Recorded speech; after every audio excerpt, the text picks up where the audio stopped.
À Drummondville, 7 locataires ont été évacués in extremis d'un violent incendie tôt ce matin.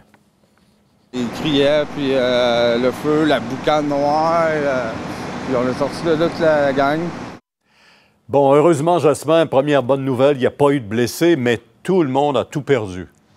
Oui, et ils ont eu très peur, ces locataires-là, parce qu'il y avait énormément de fumée à l'étage, mais ils ont réussi à sortir. Mais avant de vous parler de ce qui s'est passé ce matin, je veux vous montrer des images de ce qu'on a capté cet après-midi, parce qu'encore ce soir, Pierre, tout le monde se demande quelle est la cause de cet incendie qui a jeté ces 7 personnes-là à la rue. Autour de 15 heures, les pompiers qui regardaient justement les débris à la recherche d'indices ont trouvé 2 bidons d'essence. Attention, nous dit-on, il ne faut pas sauter aux conclusions trop vite. C'est peut-être des bidons qui étaient là, qui appartenaient aux locataires, par exemple, ou qui étaient dans la boutique arrière du bar. C'est possible, mais quand même, ce sont des éléments qui seront très utiles à l'enquête. Alors, les policiers et les pompiers vont justement au cours des prochains jours là, mener leur enquête. Toutes les possibilités, toutes les hypothèses sont présentement sur la table.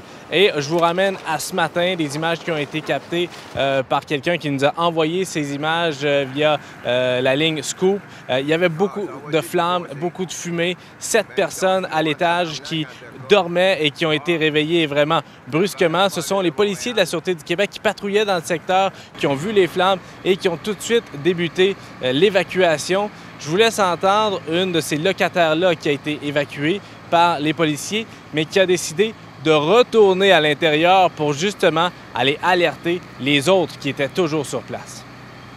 Le feu était dans l'entretoit, dans le fond, puis quand je suis arrivée en avant, il n'y avait pas de sortie. J'ai crié le nom de mon chum, il m'a pris dans ses bras, puis il m'a sorti de l'appartement, parce que je savais même pas que j'étais où. Fait que, ouais, c'était un... Tu l'as sauvé? Oui, ouais. Vous avez eu peur? Mais ça. Ah oui. Nous autres, on paniquait pour savoir s'il y avait encore du monde, parce que tu sais pas, puis ça se passe tellement vite. Vous n'étiez pas assuré? Non, ça faisait 2 mois qu'on était aménagé là. Fait que, on se relocalisait, on installait la ligne, puis on s'assurait, mais on n'a pas eu le temps vraiment.